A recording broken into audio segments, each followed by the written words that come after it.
Hi friends, welcome to Raji vlogs. டக்குன்னு ஒரு குழம்பு வைக்கணுங்களா, இந்த சோயா உருளைக்கிழங்கு குழம்பை ட்ரை பண்ணி பாருங்கள். சீக்கிரமாக வச்சிடலாங்க. நாங்கள் வந்து குக்கரில் தான் வைக்க போகிறேன். வாங்க ஃப்ரெண்ட்ஸ், எப்படி வைக்கலான்னு பார்க்கலாம். நல்லா சோயாவை நல்லா ஒரு 5 நிமிஷம் நல்லா ஊற வச்சுக்கணும் தண்ணியில்.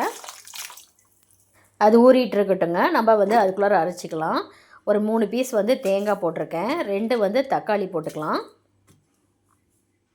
4 லவங்கம் போட்டுக்கலாங்க. 2 பீஸ் வந்து பட்டை போட்டுக்கலாம். சீரகம் வந்து 1 டீஸ்பூன் சேர்த்துக்கிறேங்க. மிளகு 1 டீஸ்பூன் வந்து சேர்த்துக்கிறேன். சோம்பு 1 டீஸ்பூன் வந்து சேர்த்துக்கிறேங்க. இப்போ இதெல்லாம் வந்து நல்லா அரைச்சி எடுத்துக்கலாங்க. நான் 2 பெரிய வெங்காயம் எடுத்திருக்கேன். அதை வந்து நல்லா வந்து இப்போ வந்து குட்டி குட்டியாக வந்து கட் பண்ணணும். அப்போ தான் எண்ணெயில் வந்து வெங்காயம் சீக்கிரம் வந்து வேகும். 3 உருளைக்கிழங்கு எடுத்திருக்கேன். அதை வந்து நான் 2 கட் பண்ணுறேங்க. நான் வந்து சின்ன உருளைக்கிழங்காக தான் இருக்குது, அதனால் 2 கட் பண்ணிக்கிறேன். இப்போ குக்கரில் வந்து தாளித்து விட்டுக்கலாங்க. எண்ணெய் காஞ்சிருச்சுங்க. நம்ம சோம்பு தாளிக்கிறதுக்கு போட்டுக்கலாம். இப்போ கட் பண்ணி வச்ச பெரிய வெங்காயத்தை போட்டுக்கலாங்க. அது நல்லா வந்து வணங்குறதுக்கு உப்பு போட்டுக்கலாம். கருவேப்பிலை போட்டுக்கலாங்க. இப்போ இதையெல்லாம் நல்லா வந்து வணக்கி விட்டுக்கலாங்க. இப்போ பெரிய வெங்காயம்லாம் நல்லா பாருங்கள் வணங்கிடுச்சு. இப்போது பொடி ஐட்டத்தெல்லாம் சேர்த்துக்கலாங்க. நான் மஞ்சத்தூள் மிளகாத்தூள்லாம் வந்து 1 டீஸ்பூன் எடுத்திருக்கேன். மல்லித்தூள் வந்து 4 டீஸ்பூன் எடுத்திருக்கேங்க. சிக்கன் மசாலா வந்து 3 டீஸ்பூன் எடுத்திருக்கேன். இப்போ இதை எண்ணெயில் நல்லா வந்து வணக்கி விட்டுடலாங்க. அப்போ தான் வந்து குழம்பு நல்லா டேஸ்ட்டாக இருக்கும், வாசனை நல்லா வரும். இது வந்து இஞ்சி பூண்டு பட்டை லவங்கம் பேஸ்ட்டெல்லாம் அரைச்சி வச்சுருக்கேங்க. அதையும் இந்த எண்ணெயிலே வந்து நல்லா கிளறி விட்டுடலாம். இப்போ பாருங்கள், நல்லா வந்து பச்சை வாசனையெல்லாம் போயிடுச்சு. நம்ம வந்து இப்போ சோயாவை சேர்த்துக்கலாம். இப்போது நம்ம உருளைக்கிழங்கு சேர்த்துக்கலாங்க.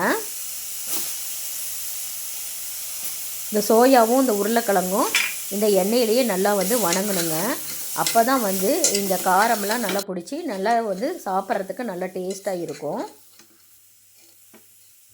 இப்போ இந்த எண்ணெயிலேயே நல்லா வந்து வணக்கி விட்டுடலாங்க. இப்போ கொஞ்சம் நல்லா வணங்கிடுச்சு.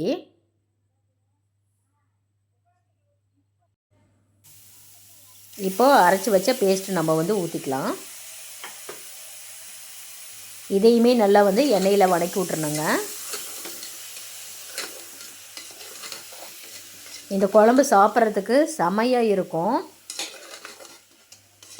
சிக்கன் மாதிரி நல்ல டேஸ்ட்டாக இருக்குங்க.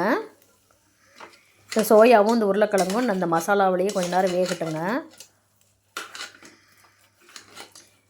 இப்போ பாருங்கள் ஃப்ரெண்ட்ஸ், நல்லா வந்து இந்த சோயாலையும் உருளைக்கிழங்கையும் நல்லா கோட்டிங் ஆகிடுச்சு. இப்போ வந்து தேவையான அளவு தண்ணி ஊற்றிக்கலாம்.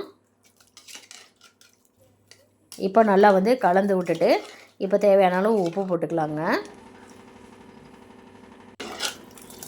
உப்பு போட்டு கலந்து விட்டுட்டு மூடி போட்டு நல்லா 3 விசில் விட்டு எடுத்துக்கலாம். இப்போ பாருங்கள் ஃப்ரெண்ட்ஸ், இப்போது நல்லா வந்து வெந்துடுச்சு. 3 விசில் வந்துருச்சு. நம்ம வந்து இப்போ குழம்பு வந்து ரெடி ஆகிடுச்சு பாருங்கள். இப்போ பாருங்கள், உருளைக்கிழங்கும் சோயாவும் நல்லா வந்து வெந்துருச்சு. பாருங்கள், நல்லா சோயா வந்து சாஃப்டாக ஆகிடுச்சு பாருங்கள்.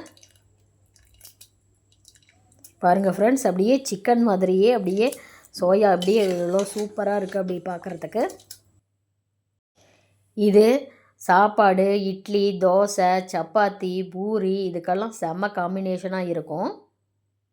நான்வெஜ் செய்யக்கூடாத நாட்கள்லாம் வந்து இது மாதிரி குழம்பு வச்சு தந்தீங்கன்னா நல்லா வந்து விரும்பி சாப்பிடுவாங்க. கண்டிப்பாக நீங்களும் செஞ்சு பாருங்கள் ஃப்ரெண்ட்ஸ். செஞ்சு பார்த்துட்டு எனக்கு எப்படி இருக்குன்னு கமெண்ட் செக்ஷனில் சொல்லுங்கள். எங்கள் சேனல் உங்களுக்கு பிடிச்சிருந்தா லைக் பண்ணுங்கள், ஷேர் பண்ணுங்கள், சப்ஸ்கிரைப் பண்ணுங்கள். எனக்கு கொஞ்சம் மோட்டிவேஷனாக இருக்கும். Thank you friends.